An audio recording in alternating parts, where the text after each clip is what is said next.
Now, go ahead and put some mud over your tape now. Same way, this is still considered our first coat because we're still working with the mud. Even though we've got mud underneath the tape and over the tape, this first go around, this is called the first coat, or the taping coat, you can call it. Okay, build up extra mud on the top part of your knife so that you can get it up in there. This is the time I want a buildup on my edge, and I don't want to knock it off like I normally would, because I want to get it up in there. I'm just using a 3-inch knife because for you if you don't know how to do this, you probably don't because you're watching this video, but you get more control and it's easier to use a smaller knife and you can be easy with it. Once you get better, you can go up to a 4-inch knife and a 6-inch knife. But I want you to see how you can do this with a small knife.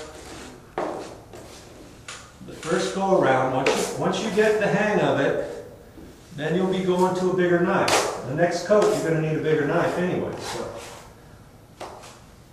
Okay, now get it up there on the ceiling, do the same thing. Try to keep your knuckles out of the way, or else you're going to hit the wall.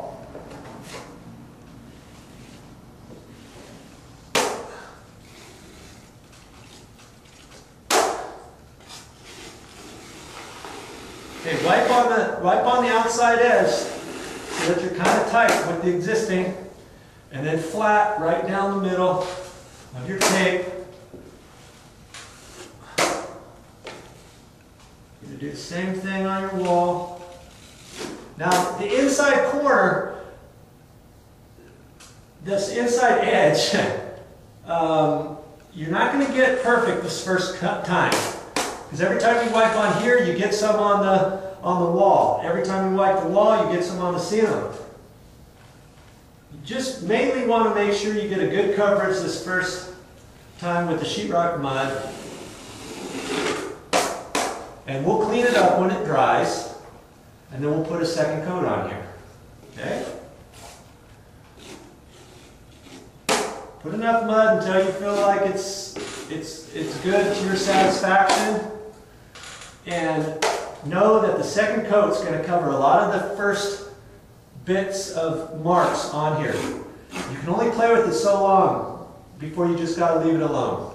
Alright? So now we've got enough mud on there to do its thing until it dries, and then we'll put a second coat of quickset on there.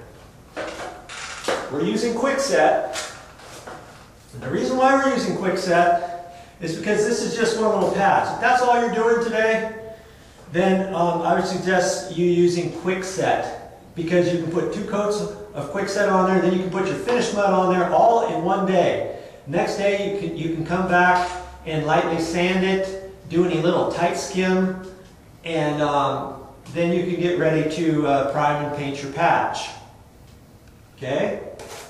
Now, if this was a big job and this was just one little patch, you could put regular sheetrock mud on here, knowing that you can only put 1 coat at a time. You can only put 1 coat today. Now tomorrow you come back and put a second coat. After that dried, you have to put a 3rd coat.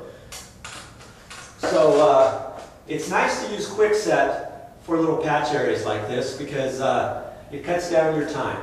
And time is money. Oh yeah.